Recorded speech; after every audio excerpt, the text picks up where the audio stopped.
चलें जी। हम एक नई चीज़ के साथ हाज़िर हुए हैं। आज हम थोड़ा-सा डिस्कस करने लगे हैं कि किस तरह से अगर आपके पास सिर्फ़ इंटरनेट की फैसिलिटी मौजूद है और आप को इंग्लिश आती है कुछ न कुछ और आप जो है खुद से ही सीखना चाह रहे हैं किसी सब्जेक्ट को जो आपको क्लास में आप नहीं सीख पा रहे। तो और मैं इस तरीके से आपको बताने जा रहा हूँ कि आप फिलॉसॉफिकल पॉइंट ऑफ व्यू से उसको देखेंगे, यानी किस तरह से आप चीज़ों को इंटरनलाइज करेंगे या एसेंस उनका कैसे आपको पता चलेगा।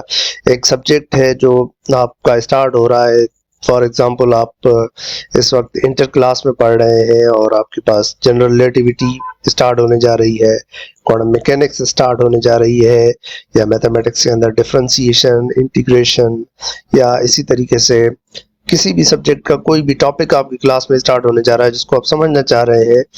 तो एक तो आप ये आ सकते हैं इंटरनेट पर आकर, एआई पर आकर, एआई का कोई भी टूल उठाएंगे, सॉफ्टवेयर या वेबसाइट, जहां पर जाकर आप सिर्फ उनको ये कहेंगे कि आप मेरे ट्यूटर बन जाएं इस सब्जेक्ट के लिए। लेकिन दूसरा एक और वे होता है जिससे हम सोक्रेटिक ट्यूटर जो है ना बना लेते हैं अपने एआई को।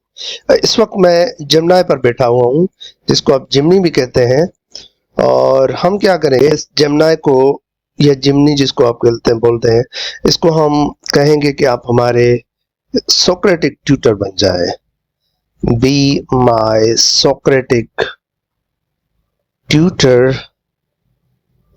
इन, लेट्स से कोई भी सब्जेक्ट है, क्वांटम मैकेनिक्स मिसाल के तौर पर। अब ये क्या करेगा आपको कि ये आपको थॉट देगा, बताएगा कुछ ना कुछ, फिर आपसे सवाल पूछेगा, फिर आप उसको बताएंगे कि अच्छा आप इस तरह से सोच रहे हैं, तो जो आपने सवाल पूछे, जो वो सवाल पूछेगा आप उनके कुछ आंसर करेंगे, फिर वो आपसे सवाल पूछेगा, फिर आप यानी एक डिस्कशन आपकी चलेगी, एक काइंड ऑफ डायलेक्ट जो बिल्कुल पुराने ज़मानों में लोग बैठ के करते थे, जैसे सोक्रेट के ज़माने में सोक्रेट और उसके साथ लोग बैठ के करते थे। तो इस वक्त आप अपने एआई को सोक्रेटिक बना लें। तो चलिए जी स्टार्ट करते हैं। ये क्या करता है, बी माय सोक्रेटिक ट्यूटर। अच्छा, ये वाली चीज़ आप ग्रोक के साथ भी कर सकते हैं। आप डीप सीक में जाकर किसी भी जगह आप एआई का कोई भी टूल, चैट जीपीटी है, मेटा है, आप कर सकते हैं। So I am working with Gemini because I like this. अच्छा जी, ये मुझे, ये क्योंकि मैं कैलकुलस क्रेज चैनल चलाता हूँ, तो ये इसलिए मुझे जो है ना वो एक्साइटेड होके बता रहा है कि यानी दैट्स नॉट थिंग। तो फर्स्ट क्वेश्चन वो कह रहा है कि अच्छा चले पढ़ लेते हैं। Hello, I am excited to dive into the quantum world with you since you are already deep into the world of mathematics with calculus craze. You likely already know that while classical physics is predictable narrative, quantum mechanics is more like a complex probabilistic poem written in the language of linear algebra. Okay, अच्छा इसको थोड़ा सा और अच्छा कर लेते हैं। हम ये कह देते हैं कि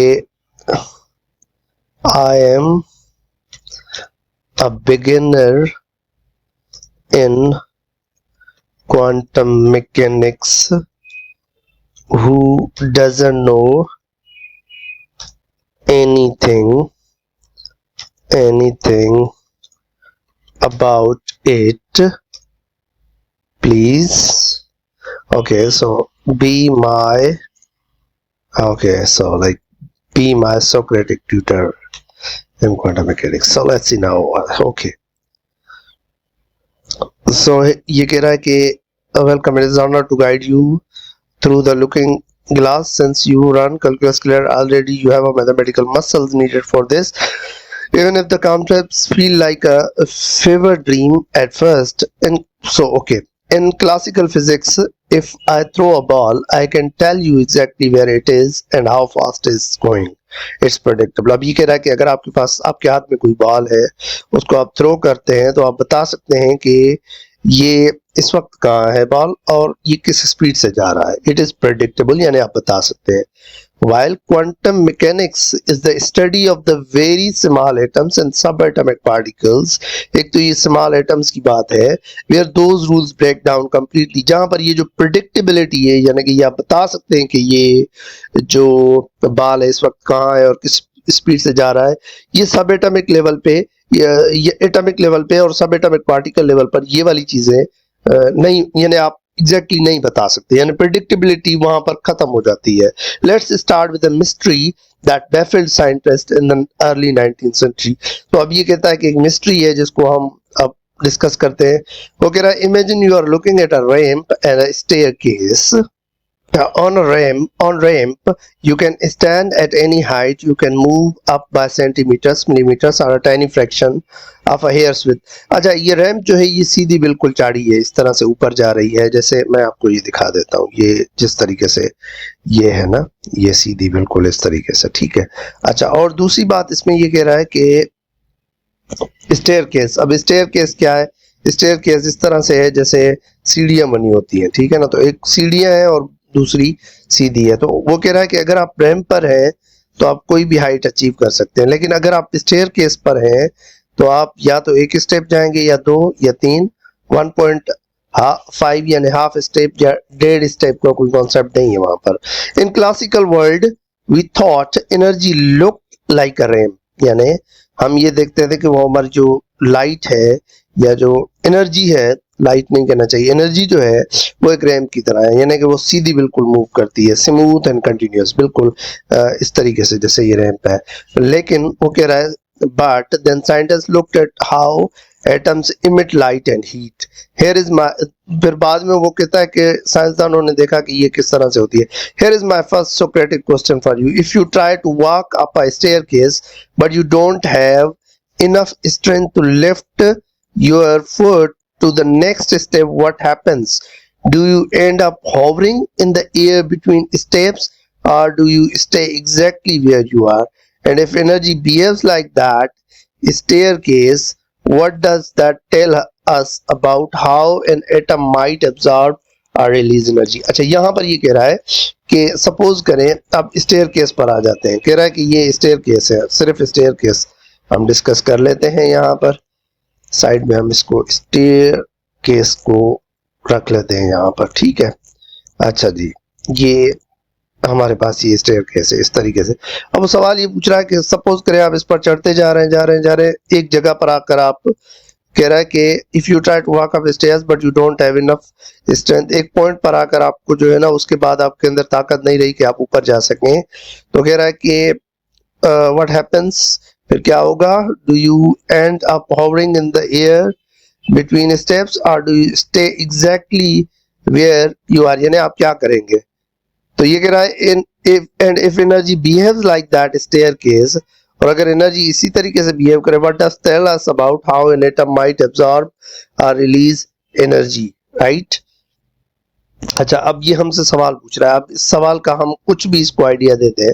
सपोज करें कि मैं इसको लिख देता हूँ, I will stand there and wait for gaining some strength. चले, मैं जो है ना वो क्योंकि आगे नहीं मूव कर सकता तो यहाँ पर मैं खड़ा हो जाऊंगा। तो आप देखते हैं कि वो क्या कहता है। So this is how we are learning the things. Exactly. In our physical words, you just wait on the current step until you had the energy to make the leap. You can't exist between the steps. अब steps के दरमियान नहीं होंगे, आप किसी एक step पर खड़े हो जाएंगे।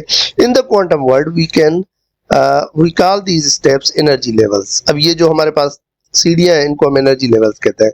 An electron and an atom is like a person on that staircase. जिस तरह आप किसी एक सीढ़ी पर हैं, इसी तरीके से इलेक्ट्रॉन भी एटम के अंदर इसी तरह होता है, ठीक है ना। वो अंदर सीढ़ियां हैं और वो भी किसी सीढ़ी पर है।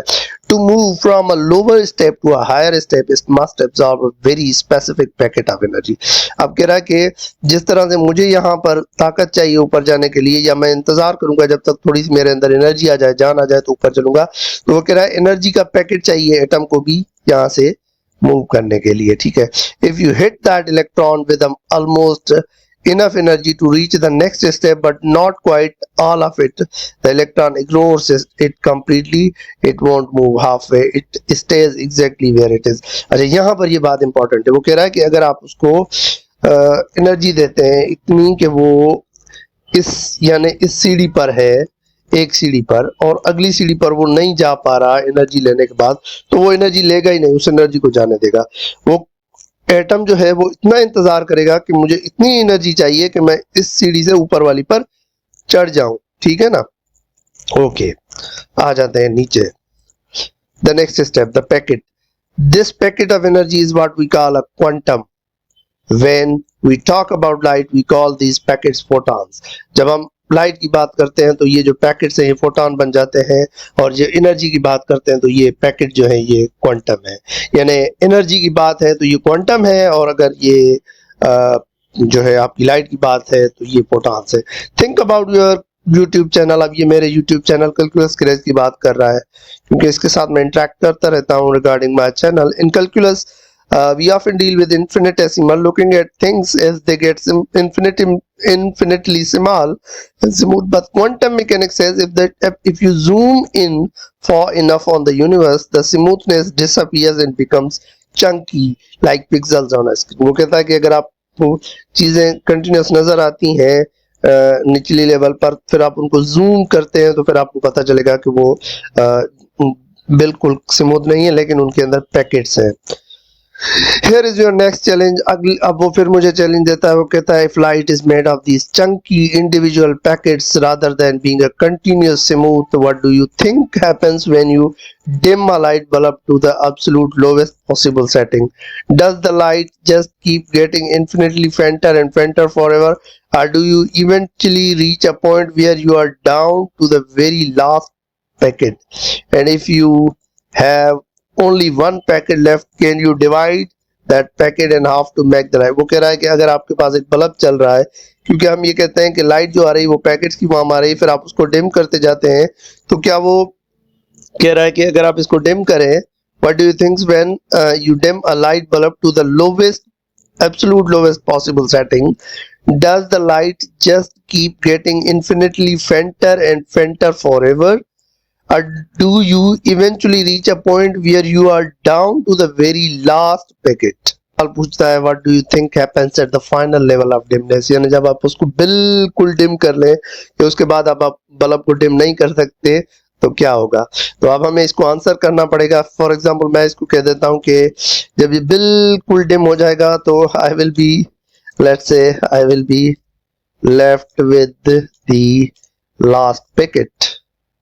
लेट्स सी कि वो बिल्कुल पैकेट्स खत्म होते जाएंगे। चलिए ये मैं अपनी तरफ से आंसर दे रहा हूँ ना कि वो क्या कहता है, फिर वो हमें सिखाएगा।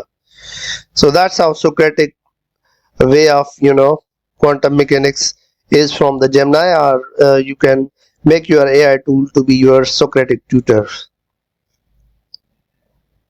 ये कह रहा है spot on, you have just hit the fundamental wall of the universe. कह रहा है in classical world you would assume you could keep dividing the light forever, getting infinitely dimmer, but in quantum world, once you are down to the last packet, one photon, you can't have a half photon. It is the smallest possible coin of the light.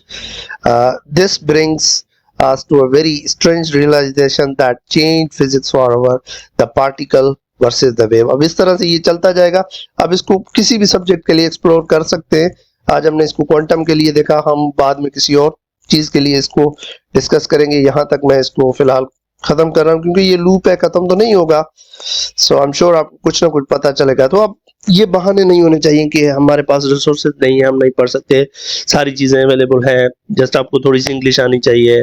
आप चाहें तो इसको आप उर्दू में भी कहें तो ये आपको उर्दू में भी शायद सिखा देगा। सो आई एम श्योर कि आपने इस सेशन को लाइक किया होगा।